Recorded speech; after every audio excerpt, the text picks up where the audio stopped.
Hello, everyone. I am here today with a very special gentleman that has been an entrepreneur for over 25 years. He just exited his huge company, which we're going to talk all about. Walmart acquired it. But not only that, this man has depth and he's teaching businesses, companies, and people how to scale on a whole different level. So, Aaron, welcome to the show today. How are you? Great. Thanks for having me on today, Emily. I'm so pumped to have you here. Like, you have done so much. And as we were communicating off camera, I'm so impressed by you, not only what you've done, but your humility and your mission. Can you share with everybody how you got started? Yeah, man, where does the entrepreneur journey begin? I was a kid. I was still 19 years old. As I was sharing a story earlier today, I wanted to be an attorney. And I went to school to be an attorney and had my path set. And one of the best things I did was intern with the district attorney and realize I didn't want to be an attorney. So I got the entrepreneur bug young and actually started Delivery Drivers Inc., the HR company I sold, in 1996, 1997. Wow. Wow. So, what have you learned through scaling this business? Like, first of all, how did it start? Like, how big was it? And then, obviously you grew this massive company. What have you learned through that? What was that like? Yeah, going back to the beginning, it was a business that I started as a solopreneur. I still remember that my first employee came on Wednesday afternoons after her real job that she used to say during the day and would come in and cut the checks for the drivers. So I started the business from me with no employees to by the time we handed it off, we had hundreds of thousands of drivers in the network and right around 100 staff. Whoa. Okay. I want to just give everybody like hope right now. So many people are listening to this. It's them. They're working their side hustles in the evening, or they have maybe one or two employees. How did you know and have the mindset to scale, to hire, to grow? What did that look like? It starts with the idea around growth and starting with yourself at personal growth and then applying all these lessons into the business, because as we know, businesses, we go through phases. All businesses do, and it often has to do with size of the business, where you're at. You've got your first couple employees and now you're at the first dozen employees and the roles change. So having a lifelong dedication to learning and always trying to level up Yeah.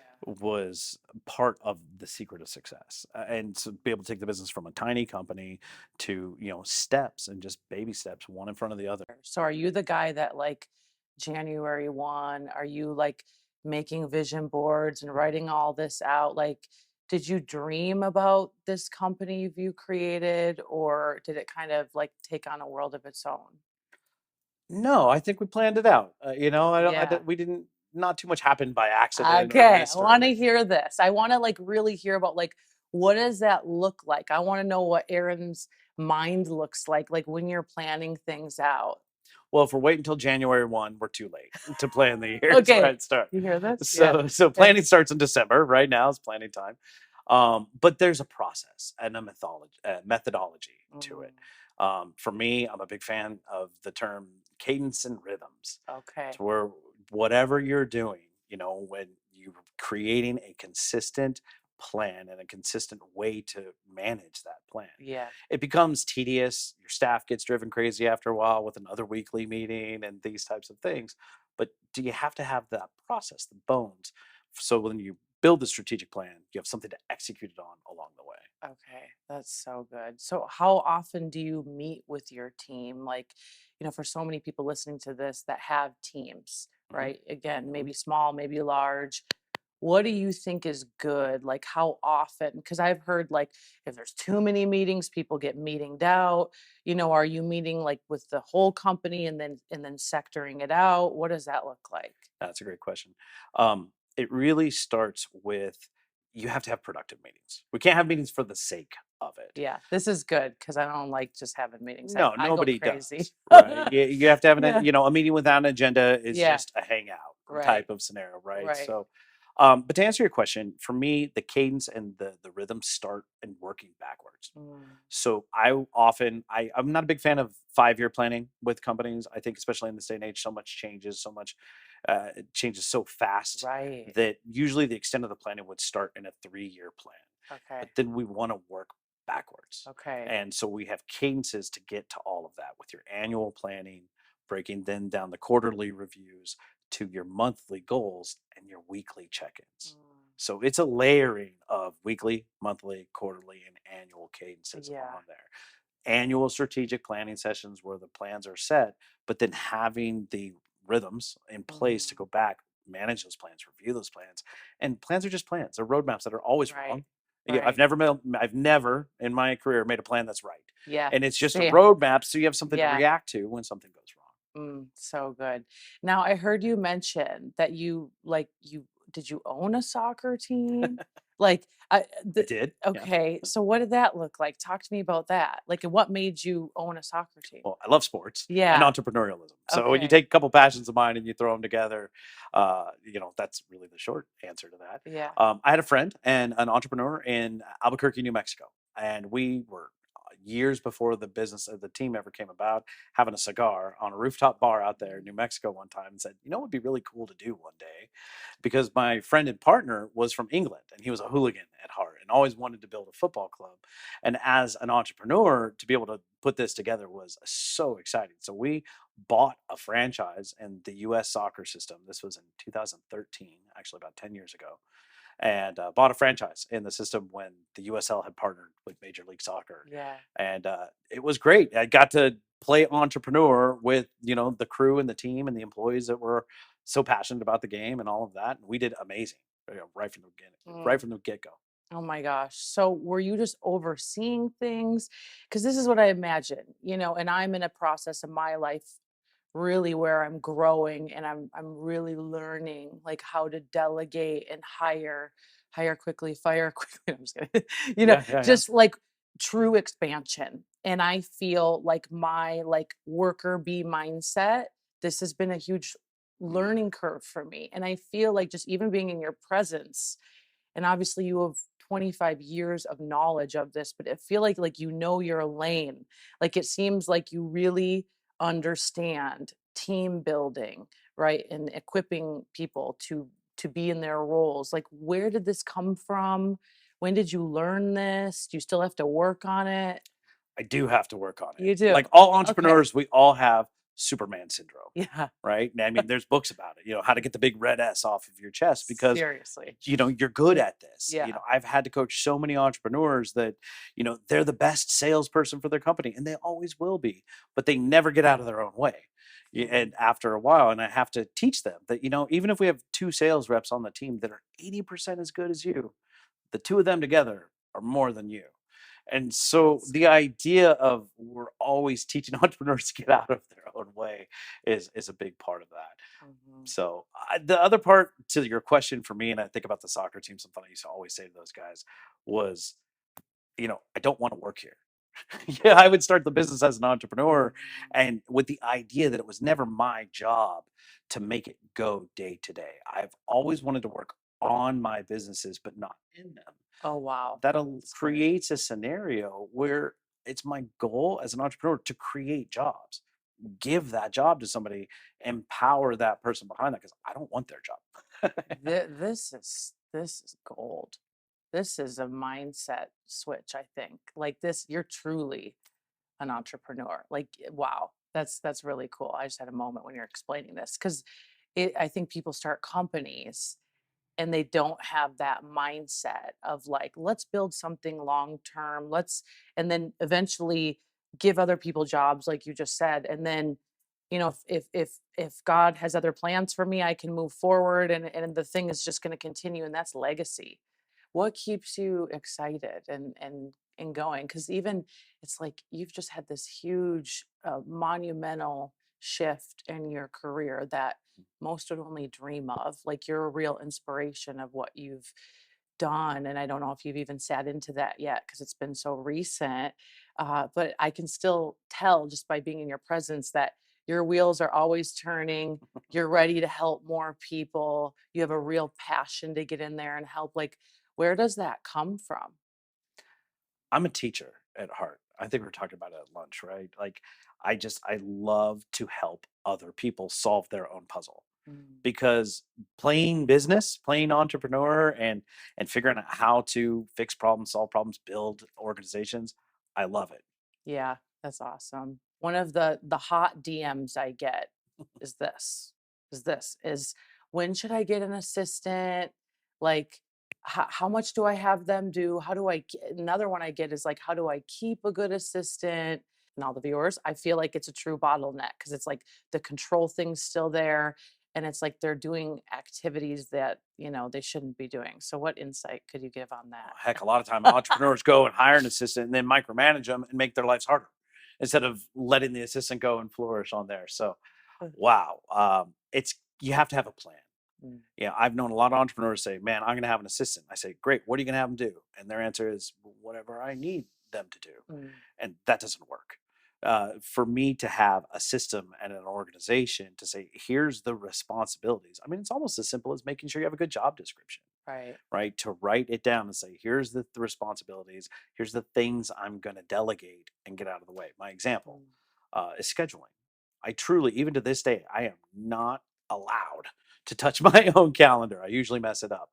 But it's the idea of, well, if I've hired an assistant to manage my calendar, manage my inboxes, and do all these things, if I start scheduling stuff, I'm going to step on his or her toes. you're so right. Right. And I'm Yeah. not going to empower them to take all of the inputs and juggle it all together and really to trust that person. So they're just, you have to be really conscious about it. Mm, Now, you asked a question in there, which is when do we hire the assistant? And for me, and my advice often to most entrepreneurs is it's an early hire. okay. It's not something, oh, I'm big enough I can finally get an assistant today. It's Ooh, it's the idea that you're so important. You're the most important person as the entrepreneur to your business. You always will be. And so what is your time worth? oof. Right? What is our time worth? I mean, if we're doing $10, $20 an hour activities, and there's no disrespect to those activities, they Right. gotta happen for our business. Right. But can we be doing other high productive, high net Mm, worth value activities?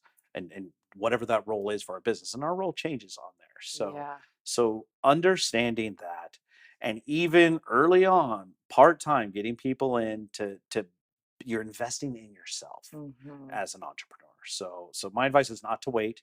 What's the expression? If you don't have an assistant, you are one. Yeah. So Oh my gosh, that I know that resonated with so many people right now because it's like when I get to this income, I'll hire someone. When I get to this level, and it's like I feel like you're gonna build so slow if you have that mindset, well, and you again, know? it's just Superman, right? Okay, I'll do my own schedule. I'll do my Mhm, own things. I'll do whatever is on the list of tasks on mhm. here. Towards these things. And in small organizations, assistants can do a lot. They can manage your social Yeah, media. They can help with so totally. many different things Yeah, that are beyond the traditional assistant, lane. yeah. They're getting into the marketing to help grow the business and things like Right. that. Yeah. What are some other common like bottlenecks that you see in businesses? Do you see any like trends? Yeah, I mean, right now, it's the idea of as we go through phases of a crazy economy, right? COVID going up, COVID going down, the market, recession potentially in front of us. Yeah. The idea of building teams fast and when companies need to do that is a big challenge right now. Uh-huh. If you're in a high velocity organization and you need to grow and you need to Right. grow talent operationally, executive talent, leadership talent, we all understand, the idea of the great resignation and all of these things right now. So Mhm. team building and putting a conscious effort into that is becoming a bottleneck. It used to be something we could take for granted. Right. But now to recruit and retain talent, to be a competitive employer, you have to have a lot of effort. You got to put a budget and a game plan towards Mhm. this. Mhm. Well, how do you feel about leadership development and like the whole mindset around that? Like, have you helped look at companies maybe with your own of like how do you get employees to want to be there, want to put in that effort? And I can't, it feels weird saying it, Yeah. but it's just so true. I talk to so many of my friends that have multiple businesses and they're like, Mhm. it's hard to find somebody that wants to actually put their heart and soul into this and work and have effort. It's like, so is there any leadership development stuff that you do that you've seen that work? Yeah, I think we're talking about employee engagement, right? Okay. In the Yeah. broadest sense. Yeah. So, really, to create an engagement scenario and an engagement plan has to be centered around the individual. Mm, It actually, we often think of plans and development plans, or here's what the company needs. This is, if you're in here for the company, this is what you get. When it's right, I think it needs to be flipped mm, to really create professional and personal development plans that are geared towards not just this role and right. here's what salespeople get on my team, but to the individual. If a sales rep on my team wanted to learn Cantonese because they're seeing an opportunity with a lot of Chinese speaking clients, for example, Right. then in this case to support that person's development towards taking classes and stuff like that. It Mm, seems like a small thing, but that's actually the answer. Is it's right. lots of small things geared towards the individual. So you have to have a Mhm. structure within our companies that can support creating and then supporting these development I plans and agree. programs. I agree. I've always looked at that with like my sales teams and stuff. I'm like, okay, they need personal development, and I have to have an ongoing plan for them where they can continue to grow, stretch, because you're only as good as your sales force, right? Like you're only as strong as your team. Hmm. How important to you is leadership? I look at you like, holy heck, building these companies, being involved. Obviously, you've got to have great leadership skills. What advice would you give on leadership? My first advice is for everybody out there to really go through a hard dissemination on what is management and what is leadership, because I Okay. think we confuse these terms. Right? To be a good leader does not necessarily make a good manager. In fact, I'm a good leader, I would like to think, but I'm not a great manager of people with my personality and Same. and to Okay. follow up and have that Oh, consistency we're out so there. similar. Okay. So understanding what is leadership, what does leadership look like? Is leadership being a cheerleader, or is leadership, showing empathy and care for people? This is the conversation. So really starting with understanding, okay, I need a great manager and I need a great leader, and what's the difference between the two? If we can define it, we can understand what to pursue in ourselves. What am I good Mm, at? What are my strengths and weaknesses within these conversations? But think about hiring, right? If you next time you say, I have great managers, my business is getting bigger, I need a good leader, you're really going to consider and recruit a different type of person that way. mm. What brings you joy? Wow. Impacting others. It Yeah. really does. It seems so cheesy almost to No, say I it, get but it. Do you think that's your it factor? Or what is your it factor? yeah, I like puzzles. Yeah. And I've realized if you do enough puzzles, it doesn't matter what the picture is on the puzzle, Mhm. right? Because you know how to do puzzles.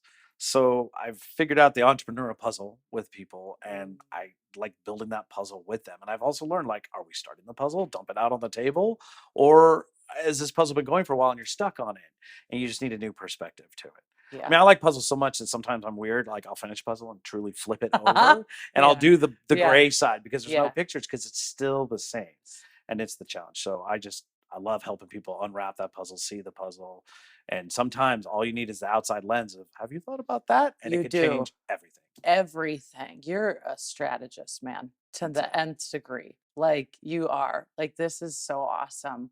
Where can people find you if they want to research more? Do you have programs if they want to hear more of you? Yeah, the easiest, fastest way to find me is probably LinkedIn right now. Okay. Aaron Hageman, hit me up directly and send me a message directly. I'll answer you personally. Beyond that, we have HagemanEnterprises.com, Okay. where some of our content's being put up there, and the executive assistant modules and the training modules, the hiring modules, all that kind of content as well. Hiring modules, everyone. Like I'm gonna run to that. Okay. You're amazing.